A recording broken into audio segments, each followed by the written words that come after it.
Dimanche 9 juin 2013, il est 6h30. Bienvenue dans ce nouveau point de l'actualité sur RTI 1. Hier samedi a marqué le deuxième jour de la visite officielle du président ivoirien au Congo. Alassane Ouattara s'est rendu à Pointe-Noire avec son homologue congolais Denis Sassou Nguesso. Le président ivoirien a visité le port autonome de la ville. Son séjour congolais prend fin aujourd'hui, mais juste avant son départ du Congo, les chefs d'État ivoiriens et congolais vont animer une conférence de presse à l'aéroport de Pointe-Noire. La 39e réunion du sommet du G8 s'est ouverte hier à Londres. Elle porte essentiellement sur la question de la sécurité alimentaire. Le Premier ministre y représente le président de la République, Alassane Ouattara. Alexis Ouedraogo, envoyé spécial à Londres. Franck et Mwadjouma sont tanzaniens. Dans leur enfance, ils ont connu la faim. Une situation qu'ils dénoncent ce samedi devant le secrétaire d'État David Cameron. La Grande-Bretagne préside cette année le G8. Le chef du gouvernement britannique l'a dit, il faut que les pays donateurs renforcent les plans d'appui à la lutte contre la malnutrition dans les pays en voie de développement, surtout dans les pays en conflit. Si nous investissons dans des pays avant qu'ils s'effondrent, nous n'aurons peut-être pas à dépenser autant d'argent pour gérer les problèmes qui en découlent, comme l'immigration de masse ou des menaces contre notre sécurité nationale. C'est pourquoi, oui, la Grande-Bretagne continuera à mener ce combat de front. La rencontre est aussi l'occasion pour les pays africains de dresser l'état des lieux de leur politique de nutrition, de s'enrichir du succès des autres dans les secteurs de la sécurité alimentaire, de la santé, mais aussi de l'agriculture. En Côte d'Ivoire, des initiatives sont engagées, mais beaucoup reste encore à faire. La Côte d'Ivoire a l'essentiel pour se nourrir, mais il faut faire mieux. Nous avions indiqué l'engagement du gouvernement sur un plan de 5 ans avec 160 millions de dollars, c'est-à-dire que autour de 80 milliards de francs CFA au niveau du budget ivoirien, mais avec aussi les partenaires extérieurs pour régler l'essentiel de ces dossiers de malnutrition. Le G8 reste conscient de la nécessité de pleinement s'impliquer dans l'aide aux pays africains. La participation de la Côte d'Ivoire à ce rendez-vous revêt de lourds intérêts. Premièrement, l'adhésion officielle du pays à l'initiative du G8 portant sur la nutrition pour la croissance et aussi un repositionnement à l'échiquier international avec des accompagnements importants pour la relance économique. C'est dans ces couloirs, lors de ces rendez-vous, que se décident les différents rapports et autres accords avec les décideurs du groupe D8. Déjà hier, la possibilité d'un renforcement des investisseurs du groupe anglais Unilever dans le pays a été évoquée. Si les choses se passent bien, cela devrait être fait pour 2016. Ce sont des milliers d'emplois en perspective dans le pays. Dia Aïssata, elle vient d'Aboisseau dans la région du Sud Comoé. Elle est depuis hier la plus belle de Côte d'Ivoire. La candidate numéro 21 succède ainsi à Valérie Duka, Miss Côte d'Ivoire 2012. Konaté, Aïda et Diplo sont respectivement première et deuxième dauphine. La CEI prépare les prochaines élections dans le pays. Les agents techniques de la commission électorale indépendante sont en formation pour la démocratie et l'organisation des élections. Occasion pour Youssouf Bakayoko, président de la commission, de se prononcer sur les résultats des dernières élections dans le pays. Le reportage de Mamadou Kouassi. Fini le processus électoral en cours en Côte d'Ivoire. La commission électorale indépendante CEI se prépare pour les futures élections générales. Les agents techniques de cette institution renforcent leurs capacités en culture démocratique et à la bonne gouvernance. Notre mission de former les responsables des élections est une mission permanente. Faire en sorte que toujours le pays dispose de cadres capables d'organiser les élections. Les représentants de l'Union africaine, les structures partenaires en charge des élections, saluent les efforts de la CEI depuis l'élection présidentielle de 2010. Se prononçant sur les dernières élections couplées, municipales et régionales, le président de la CEI s'est félicité de la confirmation des résultats proclamés par son institution. Ces résultats nous appellent, nous Ivoiriens, à reconnaître que la commission électorale indépendante travaille dans un esprit d'équité et que de ce fait, les candidats, s'ils sont déclarés comme ayant perdu, doivent se dire qu'il n'y a aucune espèce de conspiration par derrière.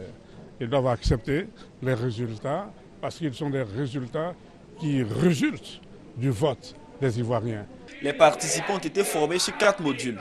Des modules qui permettront aux agents techniques de la CEI de corriger toutes les imperfections constatées au cours de leur mission. Trouver des partenaires privés Suède pour développer le secteur du transport en Côte d'Ivoire, c'est le challenge du ministre du Transport. Il est en mission pour finaliser les négociations relatives à plusieurs chantiers de coopération dans ce domaine. Alforassa. C'est dans le cadre de la recherche de partenariats privés dans le secteur du transport routier que le ministre des Transports, Gausu Touré, mène cette mission en Suède. La délégation du ministre a rencontré les responsables de 3 entreprises de construction automobile et visité un centre de formation et de développement du transport routier pour découvrir les compétences de ce pays dans le domaine de l'automobile et du transport routier. Ces entreprises ont manifesté une volonté réelle de s'associer au projet de renouvellement du parc automobile ivoirien. Le ministre des Transports s'est réjoui de cette décision et les a remerciés pour l'intérêt qu'elles accordent à la Côte d'Ivoire. Après les échanges, occasion ont ensuite été données à la délégation ivoirienne de visiter le centre de formation suédois de sécurité routière. Les APE sont menacés de disparaître d'ici octobre 2014. Ces accords de partenariat entre l'Union européenne et les pays africains pourraient cesser si les États d'Afrique ne les ratifient pas. Quelle solution pour éviter cela? La réponse avec Léon Bro.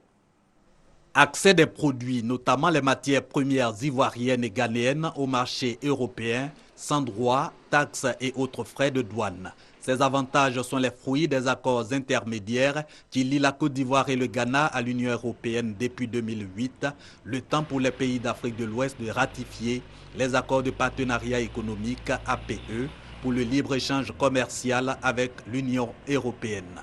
Le Parlement européen a quasi à l'unanimité voté une date qui est la date du 1er octobre 2014 et c'est une date avant laquelle les accords qui ont déjà été signés, les accords intérimaires qui ont déjà été signés avec l'Union européenne, notamment le Ghana et la Côte d'Ivoire, date avant laquelle ces accords doivent être ratifiés par les assemblées, sans quoi et la Côte d'Ivoire rentrerait alors dans un régime commercial différent de celui dont elle bénéficie maintenant.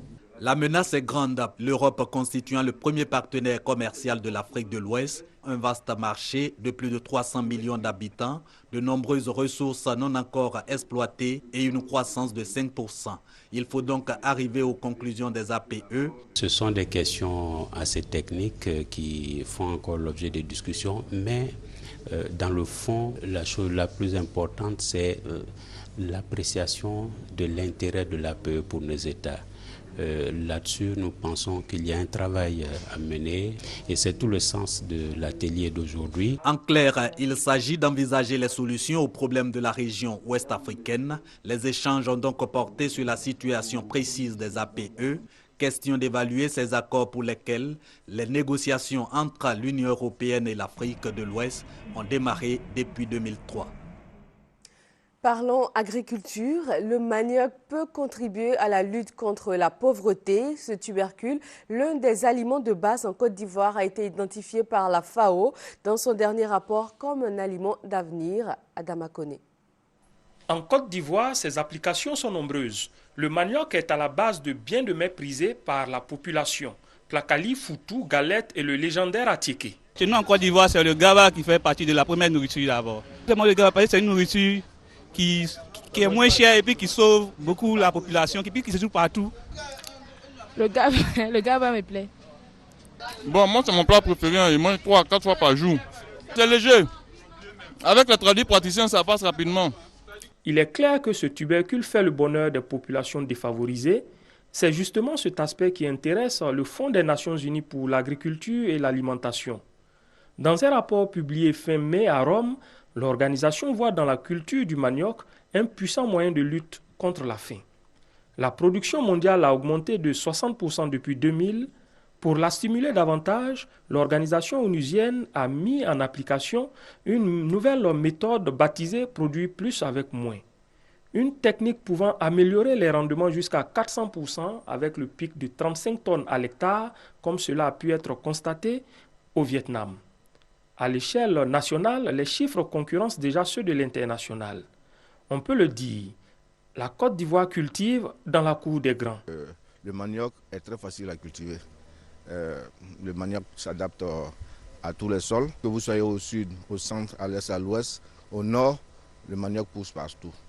Donc à cause de cette facilité, le pays tout entier est un champ de manioc.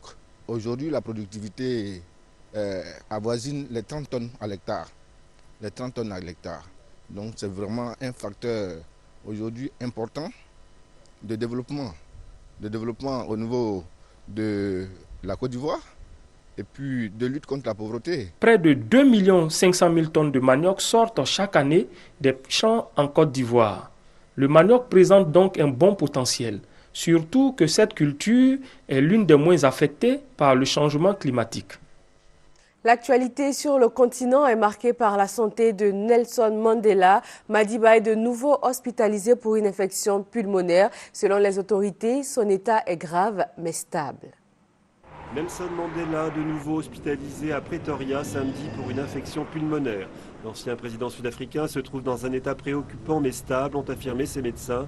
Une alerte annoncée à la télévision sud-africaine a provoqué beaucoup d'inquiétudes dans le pays. Le héros de la lutte anti-apartheid est aujourd'hui âgé de 94 ans. Les négociations entre les autorités maliennes et les groupes armés Touareg ont débuté samedi à Ouagadougou avec 24 heures de retard. La délégation malienne voulait introduire la milice d'autodéfense Gandakoy dans la négociation, une proposition refusée par les négociateurs Touareg et par le médiateur Blaise Compaoré.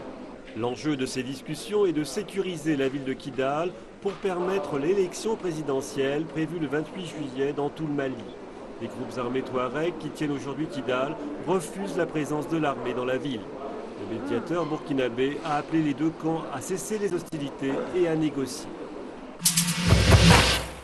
L'équipe nationale libyenne de football a joué vendredi son premier match international à domicile. La sélection n'avait pas joué depuis le déclenchement de la révolution en février 2011. La Libye a fait match nul 0-0 face à l'équipe de la République démocratique du Congo dans ce match comptant pour les qualifications au Mondial 2014. C'est une chance pour nous de montrer à la FIFA que nous sommes capables d'organiser des matchs de football dans de bonnes conditions, a affirmé le président de la Fédération libyenne de football. 3-0, les éléphants de Côte d'Ivoire ont remporté la victoire face aux Scorpions de Gambie pour leur premier match éliminatoire de la Coupe du Monde 2014. Cette rencontre hyper importante pour les éléphants de Côte d'Ivoire a débuté sur un coup de tonnerre dès la 12e minute. Les Ivoiriens, à la suite d'une perte de balle, sont surpris par le mouvement rapide amorcé par l'attaque gambienne. Zokora est trop court et Mustapha voit son tir heurter le montant droit des buts de Kopabari. Les éléphants ont eu chaud, cela a le mérite de les réveiller et à la 15e minute, sur une passe de Boni Wilfried, Traoré Lassina voit d'abord son tir contré. Il s'y reprend une deuxième fois pour battre le portier gambien, 1-0 pour la Côte d'Ivoire à la pause. Dès la reprise, les Ivoiriens se font menaçants et à la 61e minute, Boni Wilfried double la mise à la suite d'un contre ultra rapide amené par Yaya et Traoré Lassina, auteur de la passe décisive. Nous jouons la dernière minute. Yaya, jusque-là transparent, marque un but somptueux sur coup franc et corse l'addition pour la Côte d'Ivoire, 3-0. C'est le score final. La Côte d'Ivoire sans briller l'emporte largement en assurant l'essentiel, conserver sa place de leader dans son groupe. Voilà qui marque la fin de cette édition. Merci de votre attention. D'autres informations sur les www.rti.ci. Bonne journée à vous sur RTI 1.